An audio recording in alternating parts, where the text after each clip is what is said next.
God, this is such an Let's talk about some of your other roles during and after All in the Family. The first one being a television movie, Tail Gunner Joe, in 1977. Yes.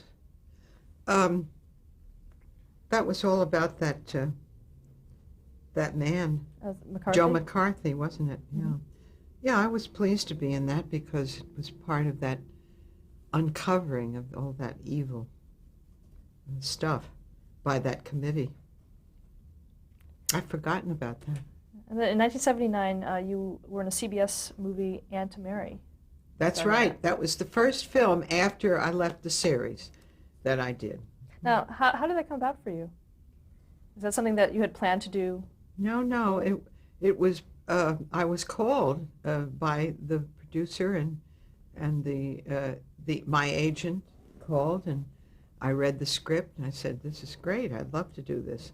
And I had a wonderful association with the real Aunt Mary, this wonderful woman, Mary. What was her last name? Dobkin? Dobkin, yeah, who was an immigrant as a very little child. She was sent over from, I think, Russia, to Baltimore, where she became a ward of the city because the relative she was sent to had plenty of children and couldn't take care of her. So she was a ward of the city of Baltimore all her life. She had a great deal of trouble with her legs and had many operations, and she learned English by watching television, and she looked out the window and watched in a very poor section of Baltimore a very old kind of ball field, court, a playground, and she watched these little boys playing baseball. And she had watched baseball on television and loved it. She loved baseball. And she began to learn the game and really be very clever about it. And she went over and taught these little boys in that playground how to play baseball. And that was her whole life. She developed the team, and she developed a series of games and the whole structure of a baseball competition in this poor neighborhood. That was her story, marvelous story. And I met her. I went to Baltimore, and she came out the first day of shooting. She took 7 little boys who were in our cast, only one of whom had ever played baseball. But anyway, she took them aside and she directed them, and she said, "Now you listen to the director. You listen to what he says and do what he says." She was just like a coach. She was a coach, baseball coach, and the city of Baltimore reveres her in their history. That was very lovely. She didn't stay for the shoot. She had a great PR talent. She was always looking for publicity for the team, herself. She was a great lady. Did she see the movie after it was filmed? Oh, yes. Yes, I think she did, yeah. And approved. In 1981, you co-starred with your son in Angel Dusted. That's right, yes. Yes, that was fun. We had acted together at Totem Pole Playhouse in the summer theater my husband ran, Bill Putch. Yes, so it was familiar ground to be, and it was wonderful to be cast together like that. Then, of course, I'm now in his second independent film called Pursuit of Happiness, and I got a role in it, one day's work. I'm going to see the screening, and I found myself quite nervous working with him as the director. I wouldn't if he were the actor. Don't ask me why, but I was a nervous wreck. Then in 1981, you starred in the TV movie Isabel's Choice. Oh yes, what year was that? It was 81. 81. Oh, I love that with. You got his name there? That one. Peter Coyote. Yeah, he was in it. And Richard Kiley. Richard Kiley. Oh yeah, that was a sweet movie. I like that a lot. Okay. And then you mentioned this before. In 1982, Eleanor, First Lady of the World. Yeah. that was a big project promised by CBS to do a film in the contract. And Dale Olson, well-known PR person in this town, in the LA, in this town, had looked at me and said, "Yes, Eleanor Roosevelt," he said. And then a disc jockey in the Valley with whom I had done an interview suggested the same, that at the same time. So that's how it all began. That was the seed of the idea. Well, 4 writers later, and maybe about 2 years later, we had a script that was acceptable to CBS, and it went on the air in '82. And that was the beginning of my journey with Eleanor Roosevelt. E.G. Marshall in it. Now, in 1983, it said that you were offered the role of Jessica Fletcher in Murder, She Wrote. That's correct. Yeah. And Angela will attest to that as well. And every time I saw Angela during those years, she'd say, "Thank you, Jean." Now, why did you turn down the role? Because, well, I had just come off of 8.5 years in a series. I'm sure that had its part in it. But it didn't seem to be the kind of role I could really get my teeth into. And it just didn't have enough color for me. And I found that those in charge are rather rigid about changes, which I had discussed, and I thought, well, it would be a hard row. It wouldn't be the free theater that we had enjoyed in the series, and I thought, this isn't for me now, this time. I don't want to commit to this. So that's the only reason.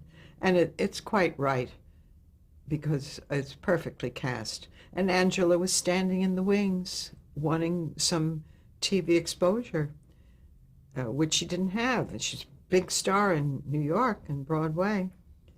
So that gave it to her. She was wonderful, just right for it.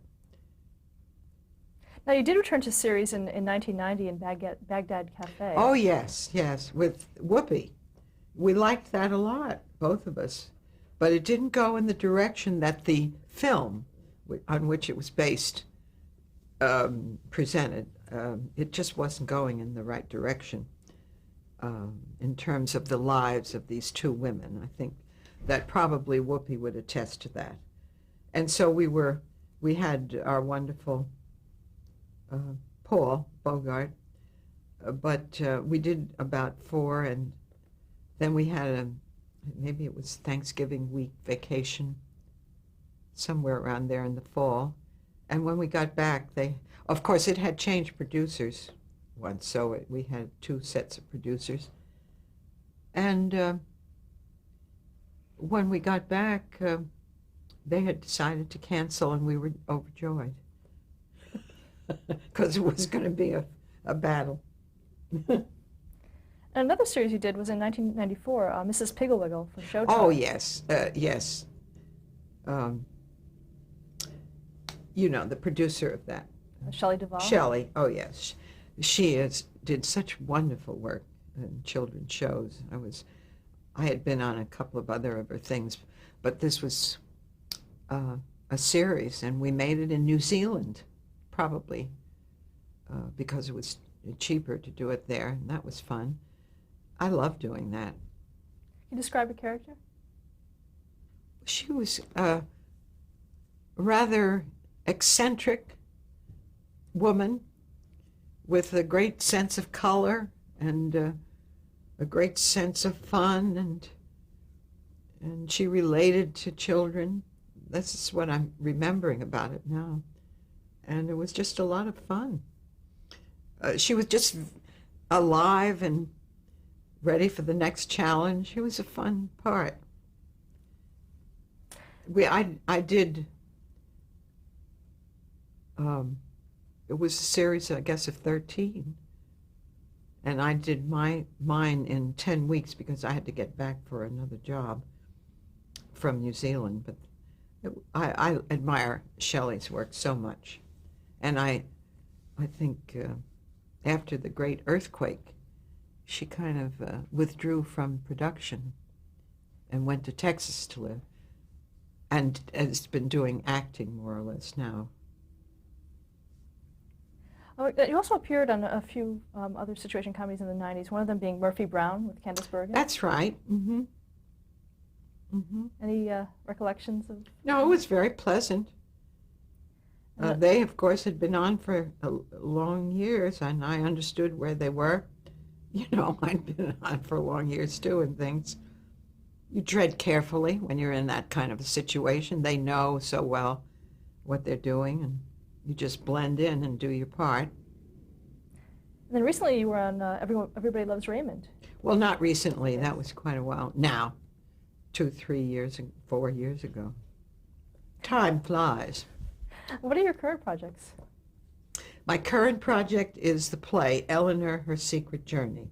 It is a one-woman play in which I play Eleanor Roosevelt, written by Rhoda Lerman, who is a novelist and drew this idea from her book called Eleanor, a Novel, published in the late 70s.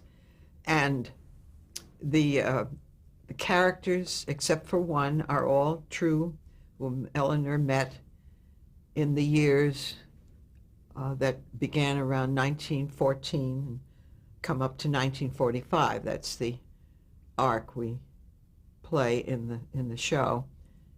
Just before Eleanor goes to London and Paris for 2 years to help to draft the Universal Declaration of Human Rights, on which, and that part of it is what our movie is based on, those 2 years in Europe.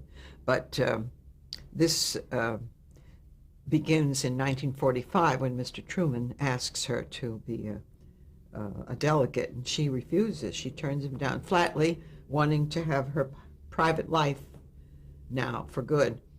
But then she goes back in memory, and that's the course of the play. She comes back to the realization that her commitment and her partnership with Franklin was to help to bring peace to the world, and she realizes she can't turn down Mr. Truman. So at the end of the play, she calls up Mr. Truman and tells him she will accept his offer and go, and she does. How important is it for you to keep working? Oh, it's my life. It's what I do, and it's what I love to do, and that's why it's important, I guess. And of course, I like to make a living too. I have to. Now, in the beginning of the interview, you had mentioned about ageism. Are you affected by that? Well, I think one is affected in terms of the casting community. I think it exists, and of course we've read all about it, and writers and directors suffer from that prejudice about age. And character actors who have reached an age where they're playing their own age, or less or more, are affected too. If you look at a front page of an art section of the paper announcing a new season, you will see groups in each, let's say, sitcom land of young people, and there's an older man usually in those pictures.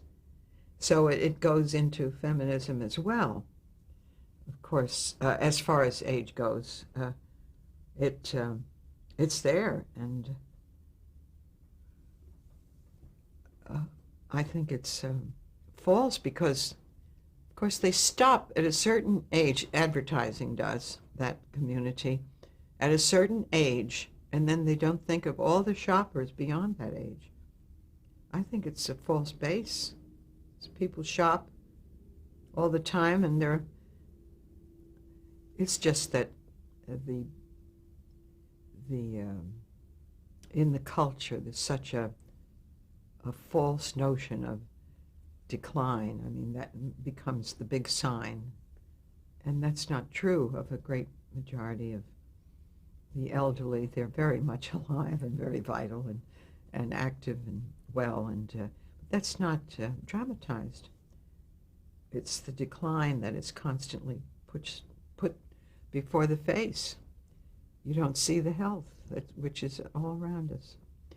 And I guess that's in the culture. And it's a stereotype. But it's changing, I think. I haven't seen it change in terms of working actors, but I think it's changing. You see little hints of it in other fields, that it is a stereotype. That's all I can say, but it exists, and I feel for it, especially the writers and the directors. Wonderful talents are denied opportunities in our business.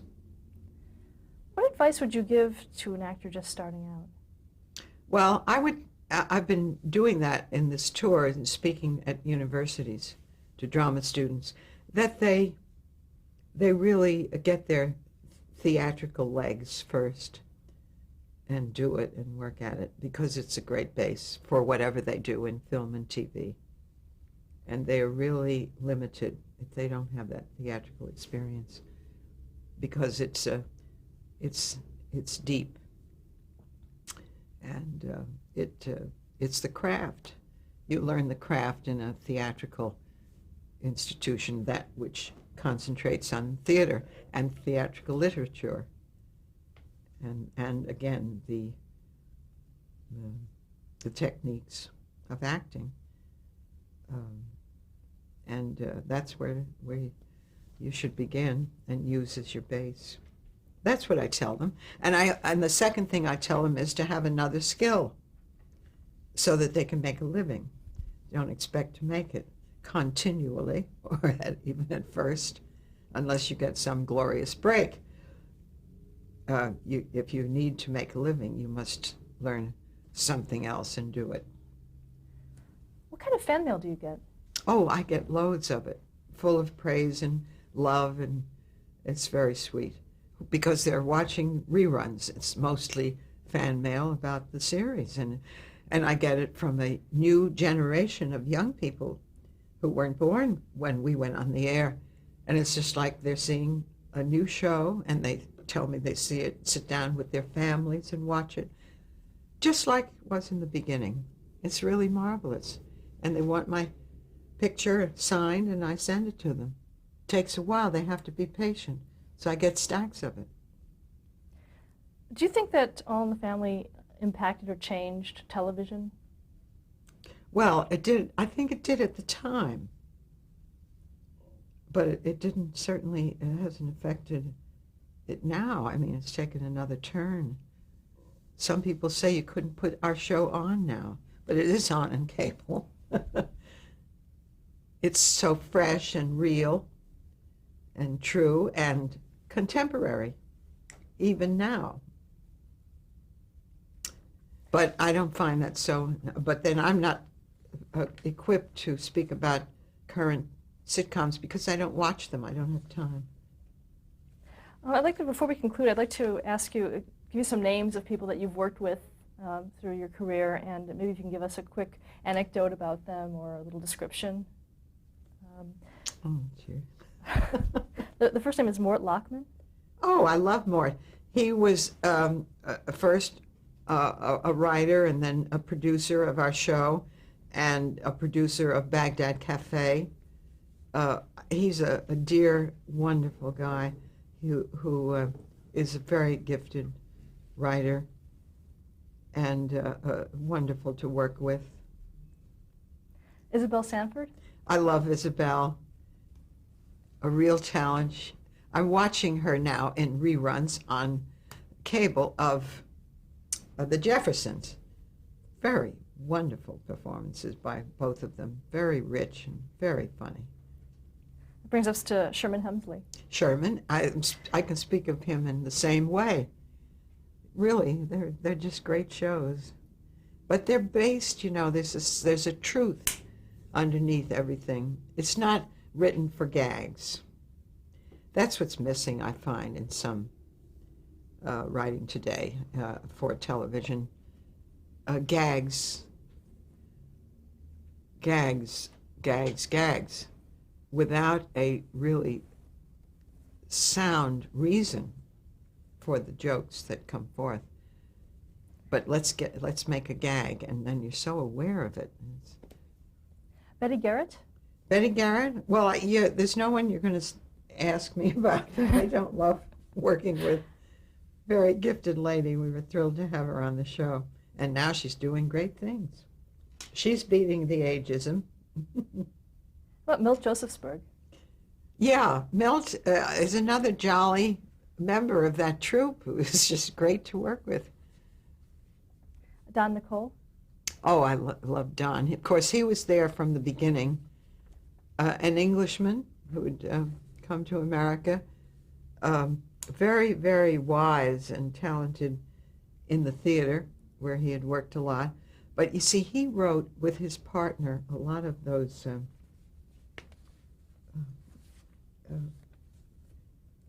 Oliver, and Stanley, that Laurel and Hardy?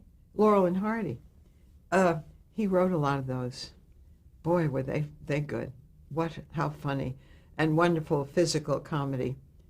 And he also had a very deep sense of things and very heartfelt. I thought it was a great loss when he passed away. Mel Tolkien? Mel, I see now, and he's just another one of those great talents who can't get work. I guess maybe Mel has retired. I don't know. And Vincent Gardenia. Oh, Vincent was a great partner to work with. Fine actor. Just delightful. We miss him too. John Forsythe? Very nice. I don't know him too well, but very nice. He went on to do more series. Now, in 1974, I want to talk to you about the chairs.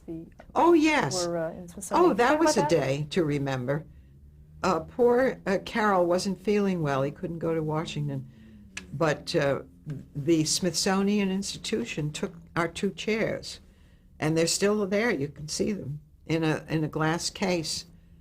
That was a remarkable day. Betty Davis went to fill in for the talk show of an hour and a half, 90-minute talk show that lovely lady did, who was a big tennis fan and supporter and player. She had a series of talk shows. Anyway, Betty Davis took her place because she couldn't go. And Betty was a source of great pleasure all the way, and amusement too, but she was the talk hostess, and we all had our little interview for this 90-minute show with Betty at the Smithsonian. Before that, we had a big lunch given us in the Senate office building. At the same time, the Egyptian president was being interviewed down the hall.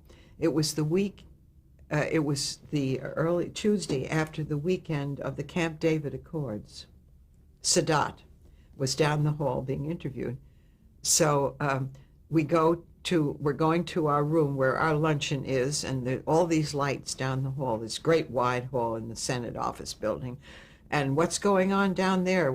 They said, well, Mr. Sadat is being interviewed. Oh, Betty Davis said, I must go and greet Mr. Sadat.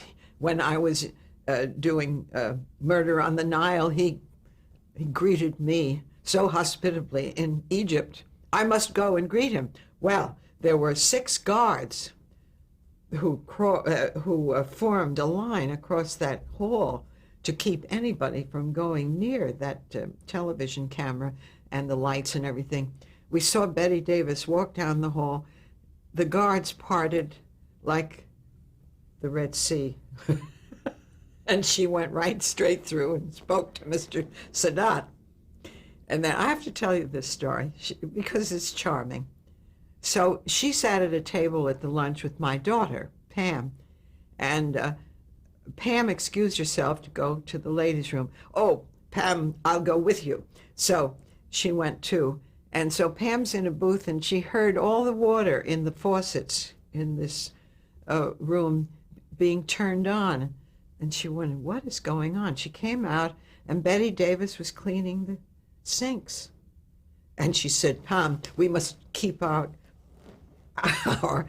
country's buildings clean. And in almost in a way insinuated that Pam might join her. Pam ran from the room. But of course, Betty Davis was thrilled to be there. She was a very patriotic woman. Well, we get to the end of the day, and there's going to be a party in Georgetown. And it seems that everybody knew about it except Betty. And so she had made a joke during the show that she probably was ready to be installed in the Smithsonian regarding her age. And by George, there she was, left at the Smithsonian. So, but it's all right. Somebody found her. But I sat at that party next to Walter Cronkite, got a personal rundown of the Camp David meeting. It was just very thrilling. One last question for you, and that is, how would you like to be remembered? To be remembered, I don't think about that very much, frankly. I don't think anybody's remembered too well after a while. You see, I keep forgetting people's names. But I don't think about that.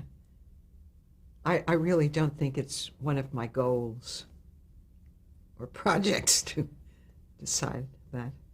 I hope that my work stands up, I guess, if it's ever seen in the future, but I don't think about that. Well, thank you so much for sharing Thank this you. with us.